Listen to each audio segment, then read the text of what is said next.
Hi guys! So, nari ko yung napalit nga apple. Sa Medellin na ako napalit na tag-cheese ang buok.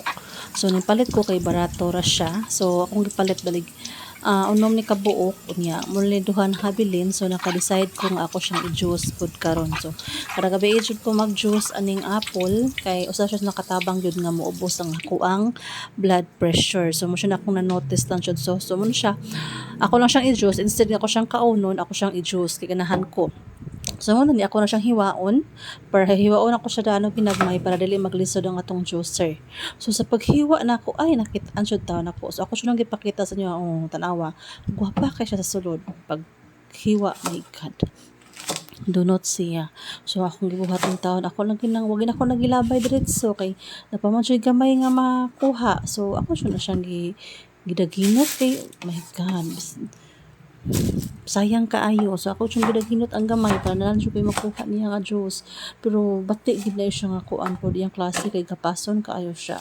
In fairness gapason so siya nga ka-apple. So medyo nagmahay ko kamay nganong ning malagi mo gini lang giingon jud no nga magdaginot ta tas baratohon ang ending mo na siya ang quality po nga tuang gi kuan atong gi-sacrifice ang quality niya like kani tag cheese wala siya kuni palit sa tag 15 tukos tag cheese niyang ending kapason siya nga apple. So rush ko nagmahay na jud ako anak ko nang gitagaan katong didto pa ko akong gidalhan siya pag siya ganahan jud ko na siya apple pero siya ni kaon kay pagtilaw niya kapason ang apple. So wala gid siya ng kaon.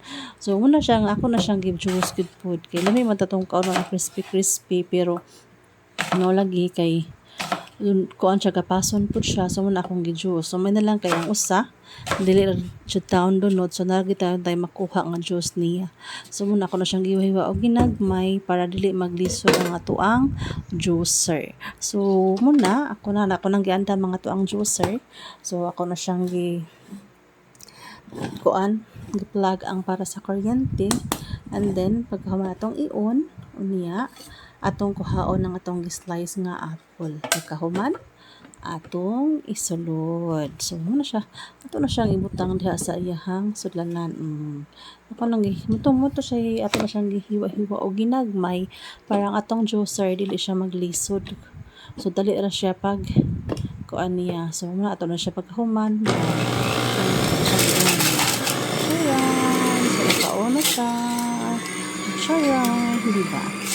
So, wala na kadali ang pag-juice guys. So, nagita ko nga mag-juice ko kamunggay. Manali kong kamunggay sa school. So, mga yuk ako. Pero nakalimot. So, mentally ko kalimot parang lunis ko. Okay. Mag-juice ko. Pure shoot na kamunggay. Muna akong plano. Ganahan ko mo tilaw. Nga kanang pure shoot siya. Ito kaya kang dahon sa kamunggay dito. So mga iyo ko ato dito. So nahuman na guys, di ba? Dali ra kaayo. Dali ra jud kayo ang pag-juice. So mo na siya ready na nga to ang fresh apple juice. Thank you.